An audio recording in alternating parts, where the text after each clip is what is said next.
इस तालाब में चारों तरफ घाट, मोटर बोट और फव्वारा, और यदि उस योजना में प्रकाश की लाइटिंग की व्यवस्था होगा तो ये समग्र उत्थान के लिए मैं प्रयास करूंगा। धौस नदी, नेपाल की सीमा में जो धौस नदी है उसकी उराही हो गई है, लेकिन हमारे मधुबनी जिला की सीमा में, भारत की सीमा में या बिहार की सीमा में अवश्य धौस नदी, थुमानी नदी, बुढ़नर नदी, जीवस नदी की उराही नहीं हो पाई है। लेकिन मैं आपको एक जानकारी देता हूँ, आपको प्रसन्नता होगी। जो मैंने बिहार सरकार से पत्राचार करके मांग करके बिहार सरकार ने नई गाद नीति बनाई। अब जिला पदाधिकारी उसके अध्यक्ष हो गए, जिला खनन पदाधिकारी उसके सदस्य हो गए, संबंधित विभाग के कार्यपालक अभियंता उसके एक प्रकरण बना के देंगे जी इस नदी में इतना मिट्टी इस जगह कार्य कर देंगे। और प्राइवेट लोगों को हम लोग इस राज्य से 50 करोड़ की राशि राजस्व के रूप में हमारी उगाही होगी। 1 रुपया खर्चा हमारा नहीं होगा। इस नदी की गाद की सफाई हो जाएगी तो एक बार हम इस गाद की सफाई करके रोक लेंगे।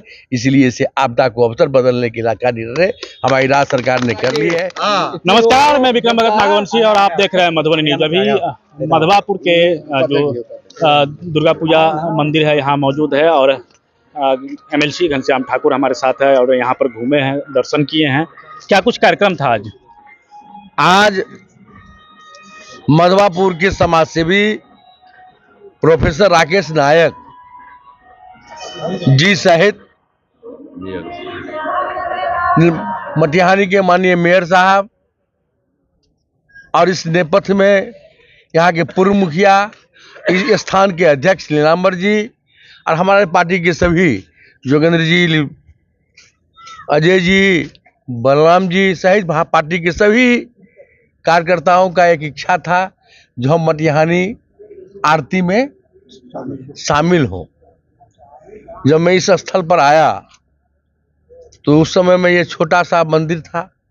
राम बाबू शाह जी RJD में साईं जी के बहुत करीबी लोग थे और फिर भी उनका इस मंदिर की देखभाल और उसके बाद नीलांबर जी और राकेश जी इस स्थान को इस रूप में विकसित किए हैं।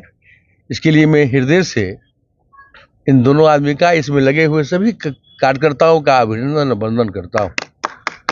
और समाज के जिन लोगों ने इस गंगा सागर, प्रसिद्ध गंगा सागर तालाब के सौंदर्यीकरण के लिए जो योगदान दिया है उन सब का मैं अभिनंदन करता हूँ। और ये सरकारी तालाब गंगा सागर के नाम से प्रसिद्ध है। मटिहानी नेपाल का जिस प्रकार से हम लोगों के शंकराचार्य मानते हैं उसी प्रकार से संपूर्ण नेपाल का धार्मिक राजधानी, आध्यात्मिक गुरु मटिहानी के श्री महंत जी हैं। उनसे आशीर्वाद लेने के लिए नेपाल के सभी श्रद्धालु वहाँ आते हैं। आने के बाद यहाँ 0 किलोमीटर की दूरी पर मधवापुर का यह स्थान अवस्थित है। यहाँ भी लोग घूमने के लिए आते हैं। लेकिन दुर्भाग्य से इस महत्वपूर्ण स्थान पर मेरा भी नजर नहीं गया था। इसके लिए मुझे भी कचोट होता है। कई स्थलों को लिख करके मैंने दिया है। फुलर हमारा बन गया है, भवानीपुर में 15 करोड़ आ गया है और कपिलेश्वर स्थान के लिए, उच्चैठ भगवती स्थान के लिए, डोखर स्थान के लिए सहित कई स्थलों के लिए हमने, विद्यापति जी स्थल के लिए राष्ट्रीय स्वीकृति हो गई है। और मेरा सौभाग्य है ये पर्यटन विभाग के सचिव, माने विभाग के मंत्री राजू जी हमारे माननीय विधायक भाजपा के हैं और मंत्री हैं, और यहाँ के पर्यटन विभाग के सचिव श्री लोकेश सिंह जी जो मधुबनी में DM रहे हैं और एक कुशल प्रशासक के रूप में और पर्यटक स्थल के रूप में जिस प्रकार से हमारी NDA की सरकार, भारत की सरकार और राज्य सरकार के द्वारा इस राज्य के सर्वांगीण विकास के लिए चलने के लिए लायक सड़क नहीं था, औषधालय कहीं नहीं था, विद्यालय कहीं नहीं था, सिंचाई की सुविधा कहीं नहीं थी। बाढ़ हमारे लिए आपदा था तो बाढ़ आपदा को अवसर के रूप में बदलने के लिए गाद की नीतियां नहीं थी। आज धौस नदी, नेपाल की सीमा में जो धौस नदी है उसकी उराही हो गई है, लेकिन हमारे मधुबनी जिला की सीमा में भारत के सीमा में या बिहार के सीमा में अवस्थित धौस नदी, थुमानी नदी, बुरनर नदी, जीवस नदी की उड़ाही नहीं हो पाई है। लेकिन मैं आपको एक जानकारी देता हूँ, आपको प्रसन्नता होगी। जो मैंने बिहार सरकार से पत्राचार करके मांग करके बिहार सरकार ने नई गाद नीति बनाई। अब जिला पदाधिकारी उसके अध्यक्ष हो गए, जिला खनन पदाधिकारी उसके सदस्य हो गए, संबंधित विभाग के कार्यपालक अभियंता उसके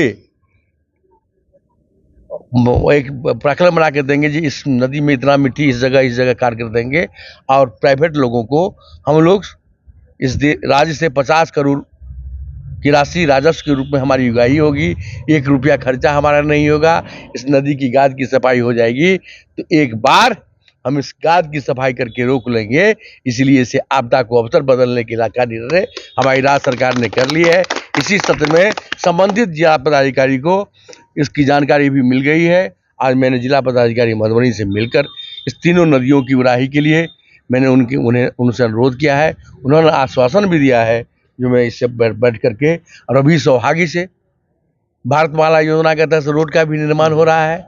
मिट्टी की उसकी आवश्यकता है, हम उसे मिट्टी देंगे, हमारी नदियों की उड़ाही हो जाएगी, यहाँ के लोगों को अमन चैन होगा। अब मैं पटना जब जाऊँगा तो मैं पत्र लिख करके अपने मंत्री को और सचिव जी से इस बात की स्वीकृति कराएंगे, क्योंकि वो चिट्ठी हम देंगे तो फिर जिला पदाधिकारी मधुबनी को पत्र आएगा।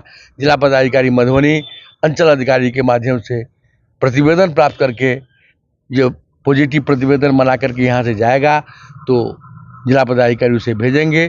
हम पर्यटन विभाग में इसकी स्वीकृति करा करके इस तालाब में चारों तरफ घाट, मोटर बोट और फव्वारा, और यदि उस योजना में प्रकाश की लाइटिंग की व्यवस्था होगा तो ये समग्र उत्थान के लिए मैं प्रयास करूंगा।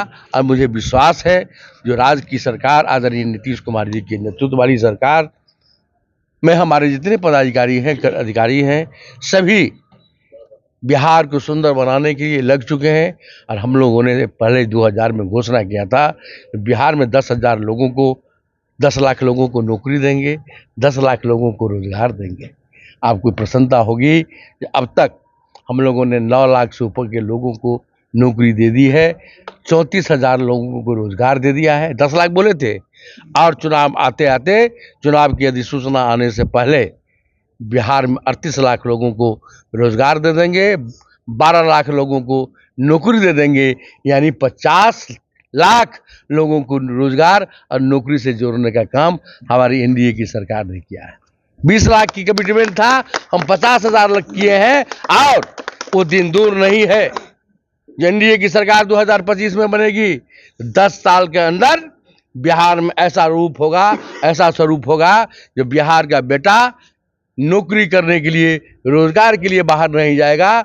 देश के अन्य राज्य के लोग, आज अंबानी भी इथेनॉल का फैक्ट्री, सीमेंट का फैक्ट्री लगाने के लिए यहाँ आए हैं। उस जमाने में यहाँ के उद्योगपति, यहाँ के अच्छे डॉक्टर, यहाँ के अच्छे इंजीनियर क्यों भागे थे? डर के मारे भागे थे। अब हम बिहार में सुशासन की सरकार बना करके ये सारा काम कराएंगे। और आपने मुझे ये अवसर दिया, इसलिए मैं मधुबनी न्यूज़ जी को अभिनंदन करता हूँ, वंदन करता हूँ। और आप के माध्यम से मुझे कई प्रकार की जानकारियाँ मिलती है, और वो जानकारी के आधार पर सभी समाचार पत्रों में जो सूचनाएं मिलती है। और मुझे बहुत अच्छा लगा जो ये बंधवापुर का क्षेत्र, सहारघाट का क्षेत्र भयाक्रांत था, अपराधियों का बोलबाला था, लेकिन मधवापुर का थानाध्यक्ष, सहारघाट का थानाध्यक्ष जिस प्रकार से कार्यकुशलता करके, सामाजिक सहयोग लेकर के, समाज के साथ दोस्ती करके, और जिस प्रकार से शांति का माहौल स्थापित किए हैं, वो आपको दिखता होगा। जो आप अपराधी और हमारा सभी कर्मी पूरे तन्मयता के साथ लगा हुआ है, और हम सभी लोग विकास और आप में लगे हुए हैं। आज के अवसर पर मुझे इतना ही है, और कुछ यदि बोलना है तो पूछिए। जी नहीं, ठीक है। आप एक बार पूछने वाले थे। घनश्याम ठाकुर थे, और इन्होंने कहा कि मधवापुर में, नेपाल के मटिहानी में जिस तरह से वहाँ सौंदर्यीकरण किया गया है, यहाँ भी किया जाएगा। तो बने रहे मधुबनी के साथ। हमें यूट्यूब पे देख रहे हैं, सब्सक्राइब करें, फेसबुक पे देख रहे हैं तो पेज को लाइक करें। धन्यवाद। आप हमारे मधुबनी न्यूज़ को फेसबुक पे देख रहे हैं तो पेज को लाइक करें, यूट्यूब से देख रहे हैं तो हमारे चैनल को सब्सक्राइब करें और बेल आइकन को दबाना ना भूलें।